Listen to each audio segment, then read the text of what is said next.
Hey everybody, it's Polish Pete, and it is frogging season again. I got a call last night from our buddy Seth saying he saw the frogs crossing the street at night, and if you're an angler, you know what that means.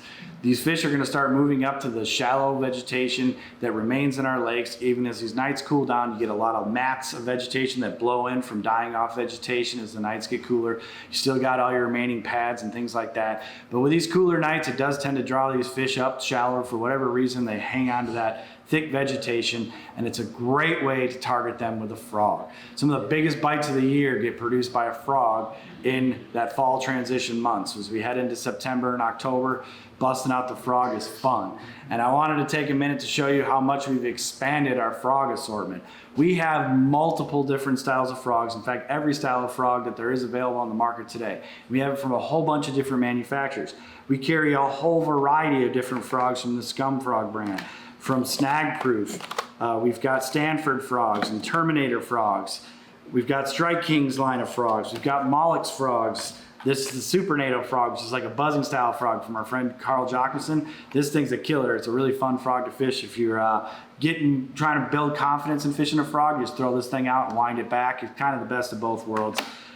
Terminator's frogs, Booyah's frogs, the ever famous and probably most popular brand of frogs, Spro frogs. We have their poppin' frogs, their junior frogs, their big giant mat frogs.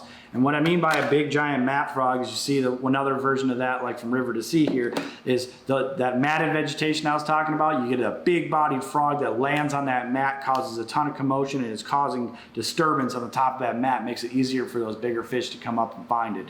But there's tons of different styles of frogs out there, and you can fish them with pretty generic gear. You don't need to get out and buy a different rod for every different type of frog. Most manufacturers' standards in frog fishing is a 7-4 heavy. You'll see that across the board from a lot of different manufacturers. That's 7 foot, 4-inch length with a heavy power and a fast action. That's been the most common power and action in a frog rod on the market. Another way to fish a frog too, though, is getting your rod a little bit shorter and smaller, and that's going like with this one here. This is a rod that's coming out soon from Lew's here. This is Greg Hackney's signature series rod in a 7-3 heavy fast action. It's a really lightweight rod, and he designed it for that walking style frog and more accurate casting. The shorter you get your rod, the little easier it is to get that casting. It's a little easier to move and walk that frog.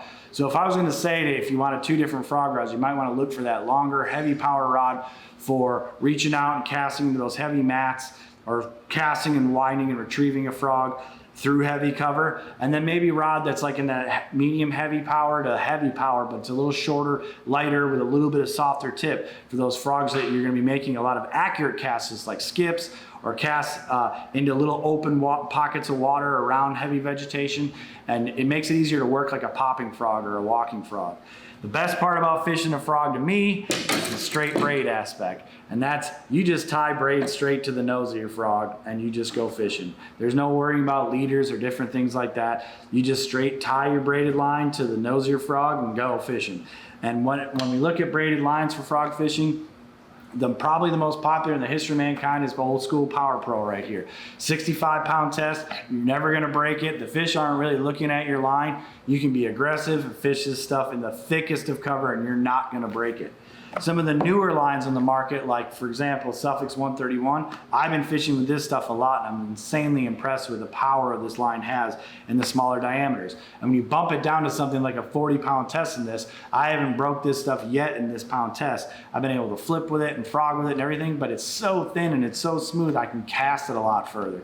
So if you're looking for a little bit of an advantage as far as making longer and more accurate casts, that might justify you bumping down your poundage a little bit. But if you're gonna fish in the thickest of stuff, or anywhere where like 10-pounders live and up, you might wanna think about sticking with the old school big 4-strand braided lines like Power Pro here in that 65-pound test range. Now when it comes to reels, that gets into a little bit more complicated.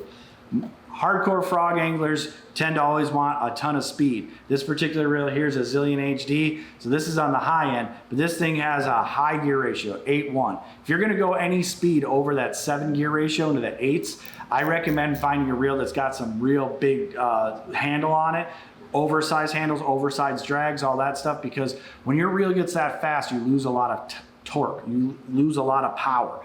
So you need to have something to grab onto and be able to not just use your wrist to turn the handle, because you're not gonna be able to just turn your wrist to reel that fish out of that heavy cover. You gotta use your arm, you gotta use your elbow, you gotta use your shoulder.